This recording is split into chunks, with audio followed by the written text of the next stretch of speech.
Because of Love by the XYZ.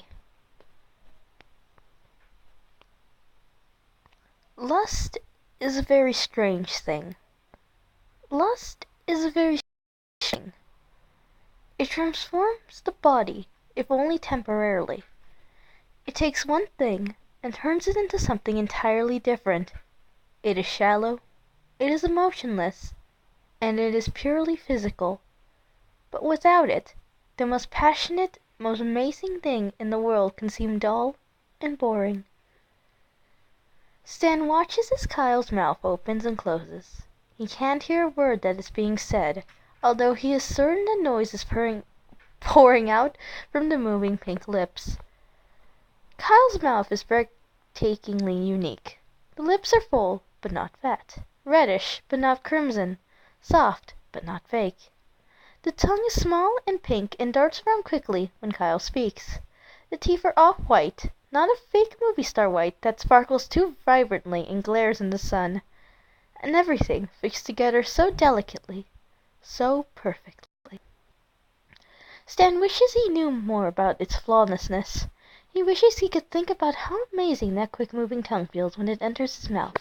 He yearns to experience the rightness of those sweet, soft lips pressing against his. He longs to run his ordinary tongue across those deliciously teeth and revel in the faultlessness of that extraordinary, perfect mouth. But he controls himself because of love. Love is a very strange thing. It can take two souls and tie them together forever. It can twist bonds that run deeper than blood. It can capture a heart and fill it with the purest, most innocent ecstasy. It is the changing of an autumn leaf from a to a vibrant orange. But, if ignored or not tended to, come winter, it is the withering of a vivid autumn leaf to a shriveled brown ghost, dead, cursed to blow around, aimlessly in the wind, never finding rest. Stan watches as Kyle talks fiercely, causing vibrant curls to bob up and down. The wind is blowing slightly, and the twisted locks of fire are fluttering, but Stan thinks that just makes them prettier. They are the same color as autumn leaves, Stan reflects as he continues to stare, fascinated, but they will never turn brown. They will never die. They won't wither as soon as winter rears its ugly head. Because the twisted, gleaming strands of hair are Kyle's, and therefore the twisted, gleaming strands of hair are perfect. He has a sudden urge to tangle his hand in the curls, to swirl the red tresses around his fingers. If Kyle stops talking to him what the hell he is doing, he will be just honest and say that he is head over heels in love with him. But he doesn't. He makes a sacrifice. Sacrifice is a very strange thing. It takes away the arrogance and replaces. It is the conquering of the selfish human nature. It is giving the ultimate gift because it is the truest gift you can give, in that there is no benefit for the giver. The giver will not gain anything from giving, and yet still he gives, purely for the receiver. Stan's gaze falls upon Kyle's eyes, and stays there. The bright green orbs are so innocent, so lively, practically brimming with hope and happiness. Stan suddenly noticed thin gold flecks in the sea of green, sparkling like hidden treasure. Is that how everything is? Does everything contain unnoticed, unobtainable streaks of pure gold? He continues to gaze, mesmerized, enchanted, as the eyes blink slowly. Thick, dark lashes flutter closed and then open again, excruciatingly slow, as if trying to torture him into madness.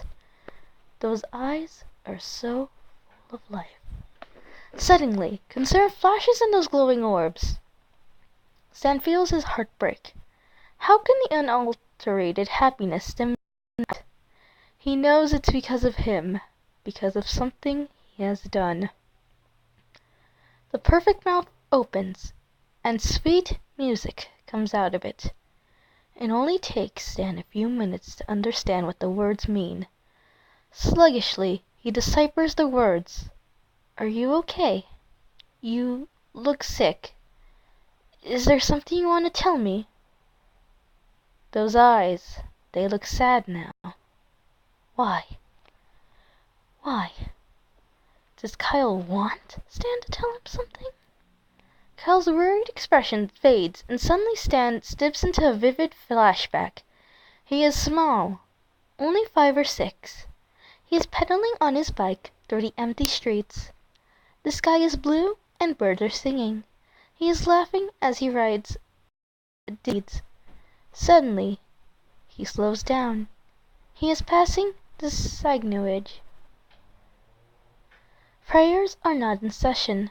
Jewish mothers are sitting next to each other on benches in the front, talking and giggling and playing with their many children, basking in the rare warmth of sunlight and enjoying the summer day thoroughly. One little child catches his eye. It is always him. It is always the same boy that makes him stare. The boy looks at him, and the bright orange curls bounce as he runs in circles, grinning face turned to the sun as if the light is a kiss from God. His mother, a plump lady who shares the boy's red hair, says something to the other woman, and they all turn, smiling at the boy fondly. Someone says something funny, and everyone laughs. The boy, seeing everybody happy, lets out a particularly high-pitched giggle and runs into his mother's arms. She embraces him, and at this little Stan turns away, and something in his chest hurts. He will become friends with this boy, he decides, this boy's best friend. One day he will say something, and this boy will laugh. And one day he will say something, and this boy will be happy. One day he will join this boy, and they will both run in circles with their face turned to the sun. But not now. This is not the time. He is off limits, protected by the Sagnewage, and his mother, and all the other laughing children. He is in a different world, but one day that exclusive world will allow him in. He is jolted from the seemingly random flashback and is painfully returned to the present. Does Kyle want Stan to tell him something? No, he decides. Kyle isn't like that.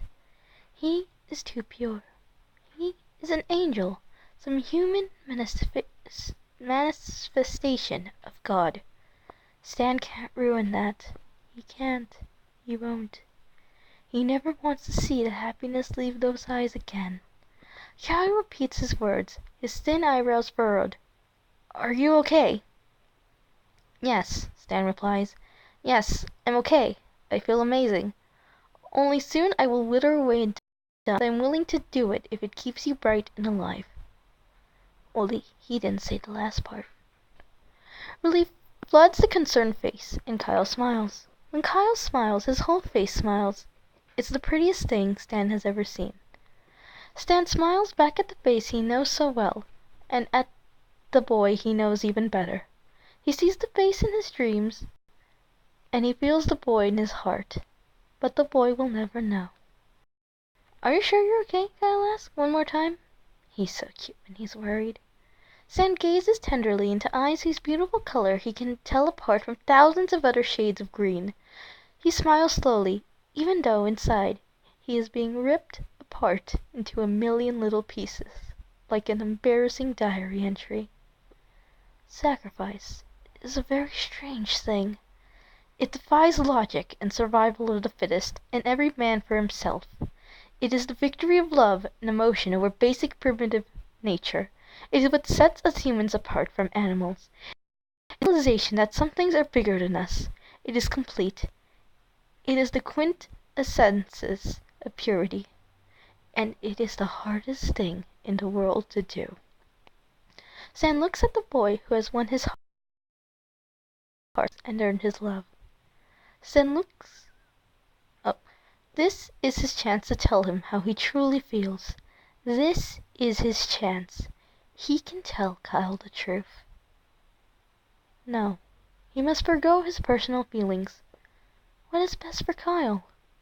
And suddenly he sees Kyle's future stretch out before him, promising and inviting and full of hope and brightness. And then he sees his own future, and he sees only hiding and pain and double identities. But now he doesn't mind. Not really.